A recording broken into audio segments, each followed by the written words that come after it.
Hi everybody, my name is Brandon, and in high school I used to tell this story called the hamster story, and people really liked it, so I thought I'd share it with you. Okay, when I was 10 years old, right after my mom died, my stepdad decided to take me to get a hamster, which I've always wanted. Okay, we went to this little hole-in-the-wall pet store on this little strip of stores in Myrtle Beach. And immediately you walk in, it's not that big, but we were walking around, you're looking at all the hamsters, the gerbils and stuff, and I happened to pull the stool up and looked at this little cage at the very top of this thing. You had hamsters are here, here, and here, and since I was little, I had to put this little stool up, and I was sitting on top of this thing, peering into this hamster cage, and there was this little brown hamster, or little gray hamster, right there at the very edge of the glass, and he was just laying there. And then all of a sudden, this hamster goes from this, and he jumps up on his hind legs, and he goes, and it scared the crap out of me. I fell off the thing. I was like, that's the hamster I want. So we took him home. They give him to you in this little box like this big, and we took him home, and we stopped at this place. Like, the only thing I remember about it is you eat the peanuts and throw the shells on the ground, and we had to leave him in the car. When we got done eating, I tried to feed him this little peanut. I poured him out of the box, and he slipped his head on the car seat. So already we got up to the wrong foot. And then he wouldn't eat the peanuts, so I was like, just gave up on it. But the way the hamster cage was set up when I got him home was, you had the floor, and then you had his wheel up here. To get to the wheel, they had to jump. Well, my hamster fooled me. He told me, or he didn't tell me anything, but based on his actions at the pet store, I thought he was going to be active. He didn't do anything. He would just lay there. So I would pick him up, and he was fat, so I'd shove him in this little ball and put him up at the top, and he would just lay there in the wheel.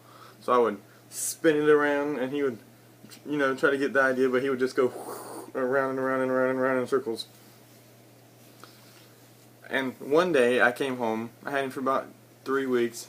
I came home, or I just walked in my room, and he was like shaking and doing something. Then he kind of went like that, and he died. And 10 years old, I'm crying. My hamster's dead. I'm running to show my stepdad. I'm running. And then my brother comes out of nowhere and wants to wrestle with me. And I'm crying, Brian, no, my hamster's dead, it's dead. But they'll finally let me go, and I ran, and we buried it. But the thing about my hamster is, they gave me a 30-day warranty on him. That's a little sketchy, I know, that they give you a 30-day warranty. They said if he dies in 30 days, come back, we'll give you one for free.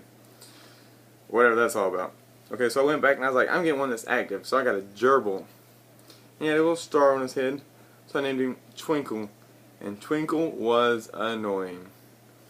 I had him for about 5 months, and he was very nocturnal. He always wanted to spin around in his ball at nighttime, so then I would get up and spin the ball really fast and make him spin around just to make him stop. And he was kind of a weird gerbil. He would always, well, then I didn't know what it was, but now he would always gyrate around his cage. I named him Twinkle, so I guess he thought he was a stripper. But one day he got out, and this popular girl was having a birthday party, and I was invited to it. And I was told, you can't go, you won't be able to go unless you find him. So I searched my house all day looking for him, trying to catch him. Finally, I was like, if I find him, I don't want him, we can let him go outside, and he can live outside. So they trapped him in my room after all day of searching.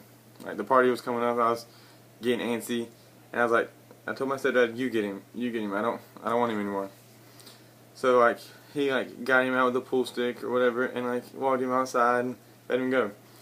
I found out years later that when he was hurting him out with a pool stick, he hit him in the head and killed him instantly. And so every time after that, when I thought I saw a rat outside in the horse barn or something, I thought it was, oh, it's Twinkle. I was getting down on my hands and knees, come here, Twinkle. But no, my gerbil died. And I thought I'd share this with you because it's my hamster story, and people seem to really enjoy it.